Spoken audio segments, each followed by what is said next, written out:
Bueno, vamos a hablar un poco del tema conocido como síncope. Bueno, primeramente, ¿qué es la definición del síncope? Se refiere a una pérdida transitoria e inesperada del estado de conciencia y por consiguiente del tono postural. Comúnmente la persona se encuentra de pie y cae al suelo tomando por sorpresa a los demás y recibiendo un golpe.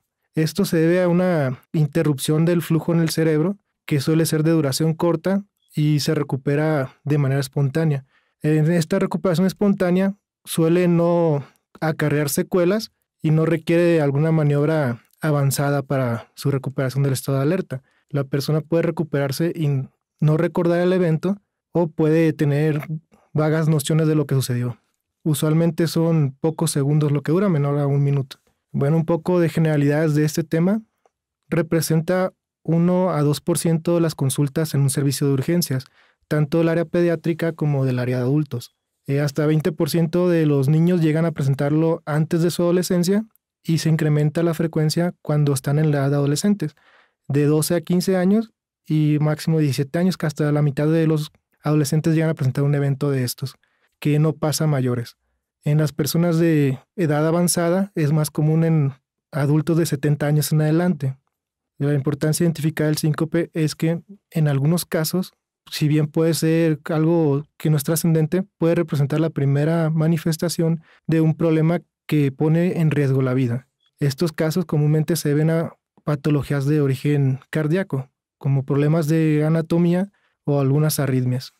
Las causas del síncope o la pérdida del tono postural y el estado de alerta temporal podemos clasificarlas en tres rubros para que sea más fácil de comprender. Unas son las causas que tienen que ver con el área cardiovascular, que pueden ser neurocardiogénicas, son las más frecuentes, un 40%. Estas son menos graves. Pueden ser las causas directamente relacionadas al corazón, que son las más graves y ponen en peligro la vida. Existen las causas que no tienen relación con la circulación y el corazón, y las otras, a pesar de que se realice un estudio adecuado, no se llega a encontrar la causa de ellas. Pueden representar hasta el 30% de las situaciones de síncope. Aquí ponemos un cuadro en el que podemos diferenciar y describir cada uno de ellos. En el caso del tipo cardiovascular, los síncopes cardiogénicos pueden ser por un reflejo del nervio vago, por cambio en la postura de estar de pie demasiado tiempo o sentarse y pararse de una manera súbita, que corresponde al síncope ortostático. Podemos encontrar en pequeños el espasmo del sollozo, más común en la edad del lactante. Estos pacientes suelen hacer lo que llamamos un berrinche, contienen la respiración y al no respirar durante varios segundos se interrumpe la oxigenación del cerebro y les causa que se desmayen. Otras ocasiones son el síncope por situaciones. En estos casos la persona identifica que se presenta al orinar, al hacer esfuerzo, al ir al baño a defecar o alguna condición que siempre la va a preceder. Y tenemos el caso del síncope del seno coronario. En este tipo puede ser por enfermedad de esta área anatómica.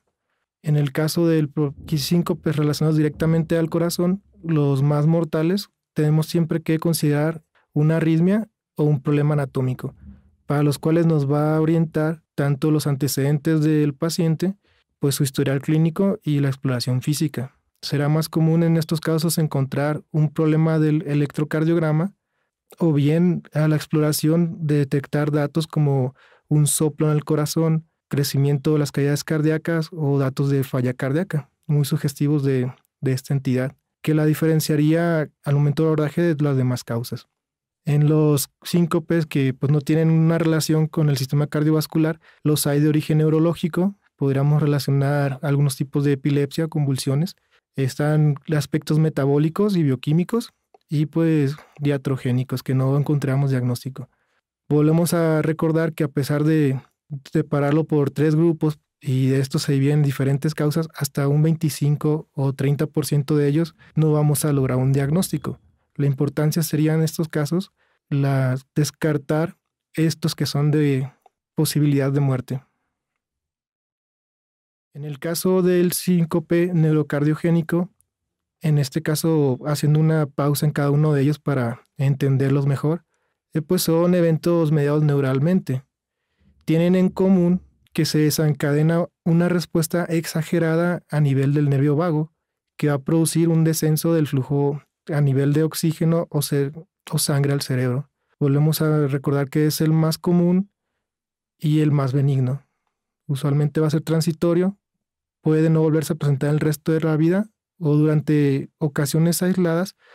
Recordar que una persona de 50 años, cuando fue niño, tuvo un síncope, pero no volvió a pasarle ningún problema.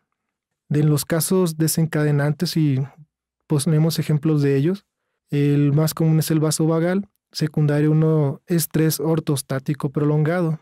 Por la palabra estrés entendemos una condición externa a nosotros y por la palabra ortostático estamos entendiendo que se debe a la posición, ya sea estar de pie durante mucho tiempo o, como mencionamos aquí abajo, estar acostado mucho tiempo y levantarse de una manera brusca nos puede producir mareo y llegar al desmayo. El caso de espasmo del sollozo lo habíamos mencionado por mantener la respiración y las diversas situaciones como defecar, toser o orinar que producen maniobras de Valsalva. El caso del seno carotídeo pues sería presión directa a nivel del cuello que nos va a interrumpir el flujo sanguíneo. Este tipo sería común en algunas llaves de uso en las artes marciales. Los eventos relacionados a los vasos sanguíneos y al nervio vago se ven en una distribución que es igual en ambos sexos. Ya habíamos mencionado que es mayor en adolescentes y personas adultos mayores. Se suelen tener antecedente de una predisposición familiar. Y muy importante, la ausencia de actividad física. Si bien pueden en algunos casos relacionarse al ejercicio, esta condición es más común de los problemas relacionados al corazón. Entonces será muy importante al momento de evaluar a un paciente y de interactuar con él, preguntar y hacer énfasis si esto se precedió de ejercicio extenuante. En la parte donde mencionamos el estrés, podemos tener como factores encadenantes dolor o miedo o estrés emocional, muy común en personas pues con padecimientos psiquiátricos o conversivos. Suele precederse por síntomas vegetativos que vendrían siendo tal vez un equivalente a lo que sucede en un estado de aura epiléptica. Podemos mencionar, si lo dividimos en fases de qué nos va a llevar al desmayo, ocurre inicialmente el evento de estrés, la persona se desespera, aumenta la estimulación a nivel simpática y que en personas predisponentes a esto, en una persona sana, no va a pasar más allá de una ligera taquicardia o sensación de malestar o nerviosismo, pero en la persona con, hayamos mencionado, predisposición a desmayarse, va a evolucionar a una segunda etapa, donde después de una amplia estimulación ocurre un evento contrario que es la inhibición de los reflejos de taquicardia. Hay una estimulación de los reflejos contrarios que serían un síndrome vasodepresor y un síndrome cardioinhibidor, que van a caracterizarse cada uno por dilatación de vasos, diaforesis y palidez.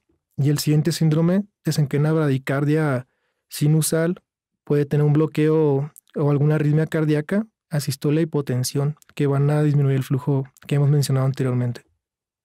Aquí tenemos un ejemplo de cómo se desarrollan estos eventos. La persona suele sentir estrés, disminuye su retorno venoso. Tenemos el ejemplo como al estar sentado y pararse, por gravedad baja el retorno venoso, disminuye la presión arterial y esto desencadena un reflejo con aumento de catecolaminas. Vamos a aumentar la frecuencia cardíaca, la fuerza de contractilidad del corazón y de manera compensatoria viene una segunda etapa donde todo esto se va a bloquear. Al bloquearse esto, baja la frecuencia cardíaca, aunado a que teníamos una presión baja, entonces el flujo al nivel del cerebro es menor y desencadena el evento de desvanecimiento.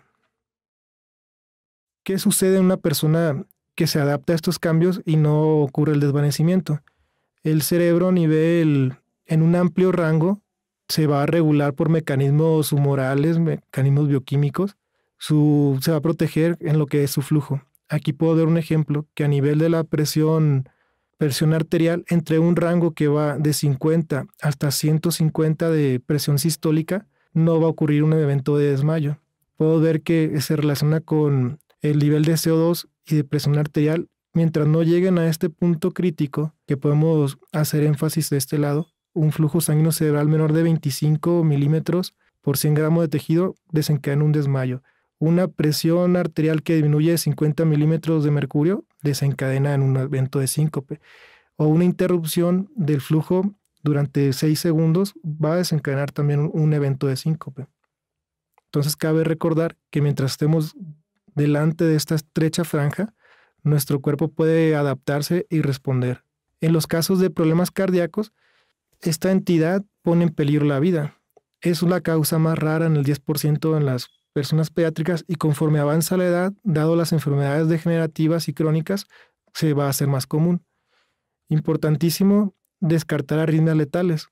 La persona puede referirnos taquicardia, sensación de opresión en el pecho, diaforesis, síntomas que podemos relacionar con enfermedad del corazón, con infarto o isquemia, o puede ser una insuficiencia cardíaca. Y esto, al referir un estrés para el corazón, generalmente lo desencadenó una actividad física intensa. Las arritmias podemos clasificarlas en arritmias lentas, bradiarritmias, que son por falla del marcapasos o bloqueos. Podemos encontrar problemas de la anatomía del corazón, y estos si los dividimos del lado izquierdo, a nivel de aurículas, de una estenosis aórtica o un crecimiento de cavidades cardíacas, y a nivel derecho sería relacionado a la hipertensión pulmonar, a estenosis pulmonar o los casos de Fallot que hacen crisis también de hipertensión. Bueno, para el diagnóstico, cerca del 70% de los casos nos va a bastar con un interrogatorio para encontrar si esto se relaciona a ejercicio o no, si había pasado anteriormente, o si tiene antecedentes de familiares enfermos del corazón o con antecedente de muerte súbita. Si refieren que alguien murió en su familia por un paro, muy posiblemente tenga relación con el paciente si la edad y el resto de los datos concuerdan.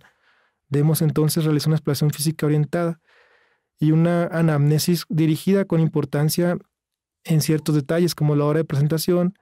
Si existió ayuno prolongado, es más probable que se deba a hipoglicemia, cambios de posición, actividad física para ver si se relaciona con eventos del corazón, desencadenantes como ir al baño o toser, pródromos. Cuando estos se presentan, podemos pensar que es algo neurovagal. Duración del evento. Hay que recordar que dura pocos segundos y se recupera sin consecuencias.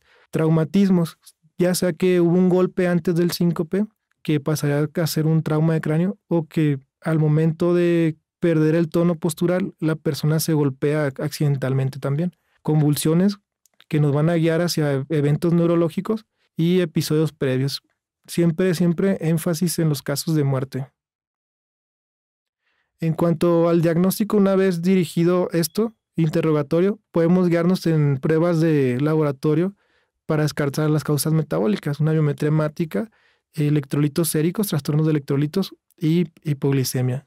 En el caso de radiografía de tórax y electrocardiograma, en aquellos pacientes que la clínica nos oriente o nos obligue a descartar patología cardíaca, debemos evaluar problemas del ritmo. Entonces buscaremos duración mayor a la normal o menor de los intervalos del corazón, PR, QRS, QT. Cada una de las ondas debe evaluarse de acuerdo a la edad del paciente. Si salen de su rango normal, probablemente esto se debe a una patología cardíaca.